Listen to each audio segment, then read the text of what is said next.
So I watched a documentary, or some of it, last night before I fell out of the couch laughing, all about the three great cities, Amsterdam, London, and New Amsterdam, about what Fareed Zakaria calls the great joint stock, the stock, or yes, the changing of the world when ordinary Dutch people could become affluent. Anyway, the affluent, do they need to lie? We all would should we get there, which is where we all want to get.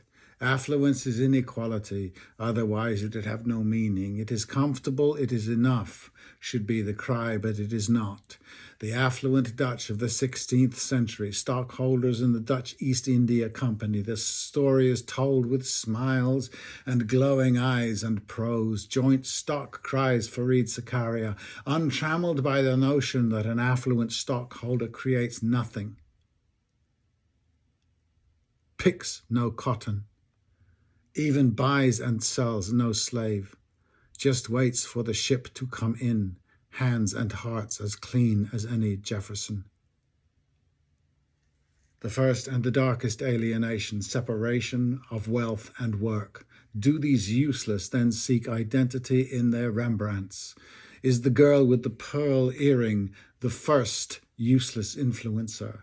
And now we have Bitcoin, more worthlessness, seeking the self they might find in a week, building a wall or digging a ditch. The professional management class. Who is pouring the milk in those lovely Dutch masters? What is her home like, or does she live in the housemaid with no rights? The wondrous age, the new ships rode off to Asia and come home with expensive spices. To believe the documentaries, all were affluent. Everybody was simply affluent. If we were wise and pious, we too could be affluent. Euro Disney, long before the roller coasters. And we called it scholarship. So began the nation. Should you happen to be poor in the equations of this wealth, you lacked merit. You held no meritorious stock in the Dutch East Indies, the British East Indies. So far as I know, Holland and Britain are in effing Europe, not the East Indies. Before either East Indies, India accounted for 25% of the world's wealth. When Britain left in 1947, it was 2%. So on it roared the lovely show till cartoon boats rode the Atlantic in a triangle, as if that was how the tides drove them. But mysteriously one side of this missing triangle was missing, the leg from Africa to the Americas. Clever that. Now we do know. What seemed clear was that the wealth of the Dutch and later England, the British East India Company, was clean. Oh, the myths! So well made by the John Meachams and Fareed Zakarias of the then, the Walt Disneys of the now. Then one day the American colonies decided to grow tobacco and cotton and suddenly were dirty. Okay, let's run with that. What stories might be told of previous colonial escapades then? That America was indeed exceptional in crime, that the pious liberal Protestant Dutch burgher was, as he is today, tolerant and pot legalized. What happened in Asia? We get that sniff.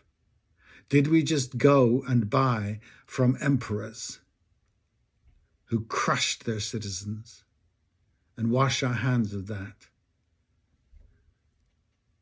What was that stress? It is exhausting. The gears turn, the documentaries grind out. The children think, oh, my lovely, comfy, rosy-cheeked Vermeer ancestors of the Democratic Party. Don't you want cheaper groceries while Zion keeps killing? Oh, look, lovey, perspiration. Begun back in Amsterdam when people began to own stock and do nothing worthwhile for the rest or for themselves.